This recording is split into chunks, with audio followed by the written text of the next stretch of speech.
يعيش حراس الأمن الخاص بالمغرب وضعية مأساوية بكل المقاييس.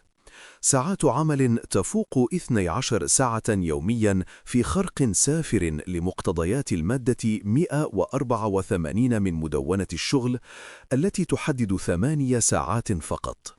أجور هزيلة لا تصل حتى إلى الحد الأدنى للأجر، إذ تتراوح بين 2000 و 2500 درهم في المدن، وأقل من ذلك في القرى والمناطق النائية، مع تسجيل حالات استغلال مهين بأجور لا تتعدى 900 درهم.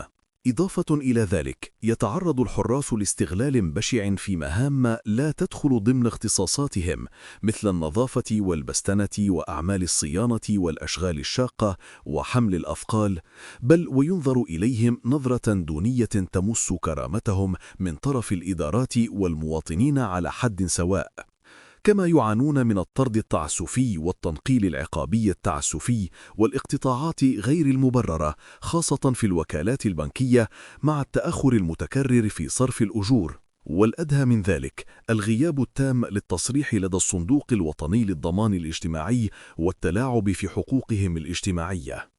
ورغم أن النقابة الوطنية لأعوان الحراسة الخاصة والنظافة والطبخ المنضوية تحت لواء CDT فتحت حوارات متكررة مع مصالح وزارة الشغل، وقدمت توصيات ومقترحات مفصلة في إطار يوم دراسي، بل وحتى نظمت وقفات احتجاجية وطنية أمام الوزارات الوصية، وعقدت لقاءات رسمية مع الوزير السكوري وكاتب الدولة المكلف بالشغل، إلا أنها لم تتلقى سوى وعود متكررة وفارغة، هي نفسها التي رددها الوزراء السابقون دون أي تفعيل على أرض الواقع.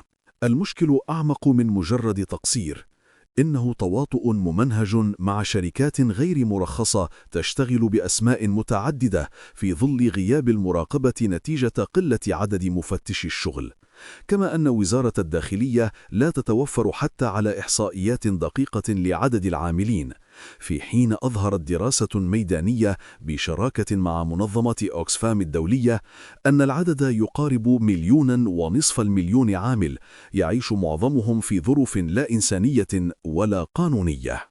وأمام هذا الوضع المخزي لم يعد أمام النقابة سوى التصعيد النضالي، فقد قرر المجلس الوطني للنقابة الوطنية لأعوان الحراسة الخاصة والنظافة والطبخ المنضوية تحت لواء CDT خوض إضراب وطني شامل يوم 20 أكتوبر سيشل حركة جل القطاعات الحيوية بالمغرب، مرفوقا بإنزال وطني حاشد أمام البرلمان على 11:11 صباحا، في أفق تنظيم وقفة مرتقبة أمام وزارة الداخلية لتحميلها المسؤولية المباشرة في حماية هذه المنظومة الفاسدة.